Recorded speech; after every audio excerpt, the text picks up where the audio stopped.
Hello, welcome to the Yarn and Yarns YouTube channel. My name is Angela and all of the places you can find me should be linked in the description box below this video. Welcome to a journal chat. So I promised, for those of you who are asking, that I would do a few more journaling videos again this year. And I thought to ease myself back into that, I would make a video about my journal from 2020, my setup for 2021. And when I recorded that, I have already recorded it, it turned into a video of about half an hour. And I want these sort of videos, until I get back to a regular schedule, I want these to be sort of quick little snippet videos of, you know, no more than 10-15 minutes. So I figured I'd probably be best to divide this into two videos. So for this first video, I'm going to do a little flip through of what my completed 2020 journal looks like. When I say completed, it's not entirely completed. There are a few gaps, and some of the gaps will remain gaps, and others I'm definitely have the intention to go back and fill in. I just need to find a little bit of time and a little bit of headspace to do that, but I'm sure I will do that before too much more time passes. But for now, I'm going to share with you a little flip through of what my planner looks like for 2020. I don't have the best setup for overhead filming, but we'll work with what we've got. So last year I worked in a Muji Planner. It's just called a monthly weekly notebook on the front, and I picked it up from a Muji store in London.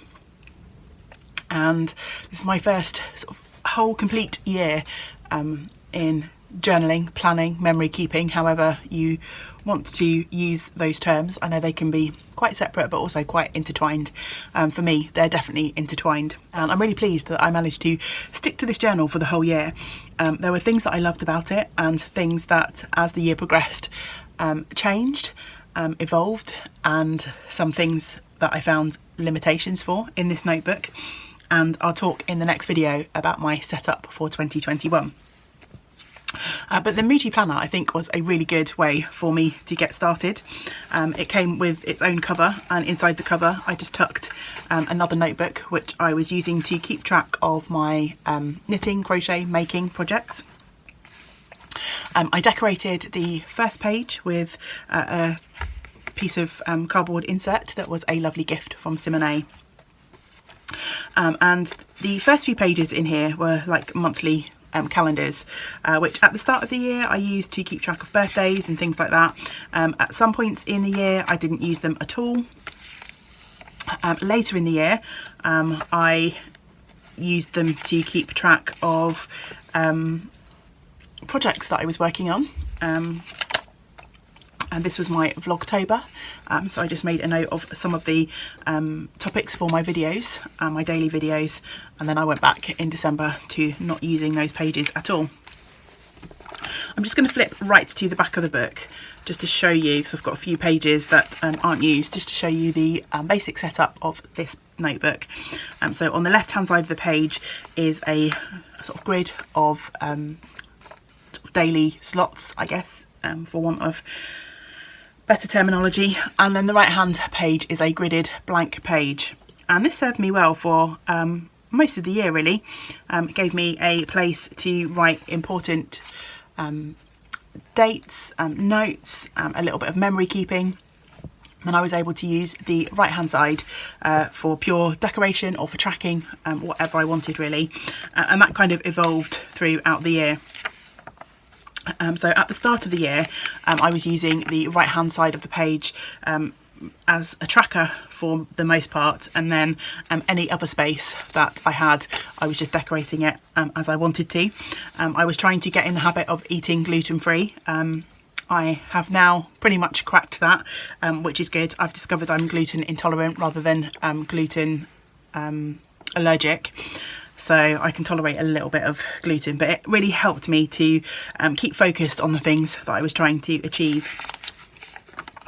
Each week, as you can see, I used a little bit of washi tape to really make the sort of daily grid a little bit more obvious, and I employed the use of a lot of stickers and washi tape and gel pens just to add colour to the pages of the journal.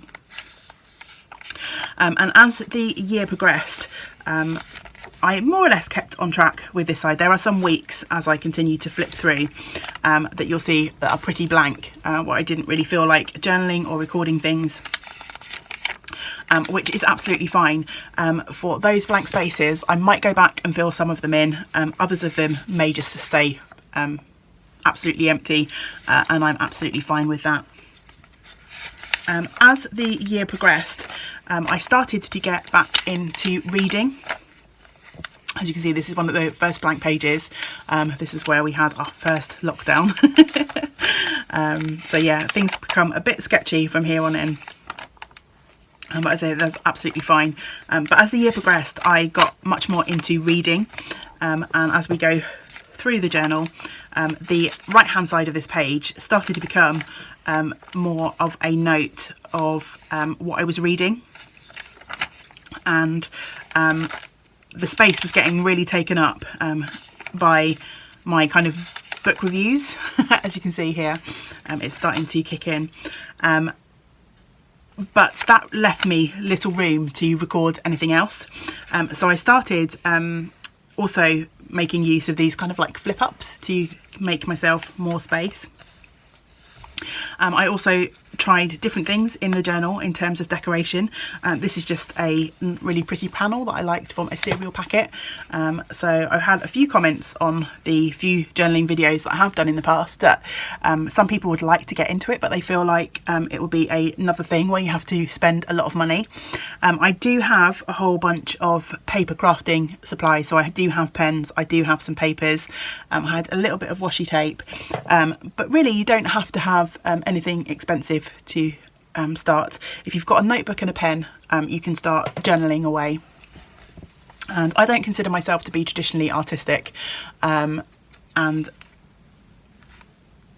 for a while that kind of put me off of journaling because I felt like I couldn't do it. I had a lot of joy out of this sort of hobby over the last year, and this is kind of like it's a living document of my year. So, you know, it might be a bit rough around the edges, it might not be pristine and pretty, but it's mine. So yeah, we're up to August here, and here I started to play around with the idea of adding some notes and note cards that I received in packages from various friends. And again, this kind of started to highlight space limitations in this setup, where I just have the double spread for a whole week. Some days I wanted to write a lot more than I could fit in, and some weeks I had a lot of stuff that I wanted to put on the right hand side that I just couldn't fit. So although I carried on in this journal, I started to think at this point about things that might be important to me going forward, when I was ready to purchase my next journal for the next year. So yeah, I'll just continue to flip through. We're in November now, and now into December. December, things get a little bit sketchier because I did start to move into my new notebook, but I do have plans to go back and complete this one, and I've got a few things just hanging out in here ready to be stuck in. I've got some cards and some notes, and I am going to go back. This was just a part of a box that I received with a initial chocolate in it from Caroline in my advent, so that's going to go in here somewhere. But I'd already at this point started playing around with my new book and moving out of this one. So yeah, but as I say, I'm definitely going to go back to it. But it's just really happy for me to kind of flick through and check out all of the colour and all of the different decorations that I added in this journal in 2020. So yes, I hope you enjoyed that little flip through. I'm not the most artistic when it comes to my record keeping, for my memory keeping, my journaling, my tracking, but it works for me, and I am just for the most part making use of the stuff that I have around the house. Last year I did buy a few rolls of washi tape to add to my collection, and I did buy a few stickers because they were things that I had lacking, but pens, papers, things like that I mostly had around the house already. I didn't really spend too much on my journaling hobby. And yeah, I really do believe that you don't have to have much to get started. Just a pen or two if you want some colour, and a notebook is all you need to start doing a little bit of memory keeping. I really enjoyed working in the Muji, and I'm really pleased that I was able to keep it up for most of the year. And now that I have kind of established the habit and want to keep it going, I definitely felt towards the end of the year that I needed to start making some changes to make things work for me a little bit better. And I'll chat more about that in the next journaling video, where I will share the notebook that I'll be using this year and how I have set it up in a way that will hopefully work for me. So if you're interested in journaling and planning, then I hope you will join me for that next video. But until we get to spend time together again, I hope you get to do some of the things that you enjoy. Great big woolly hugs to you all. Bye for now.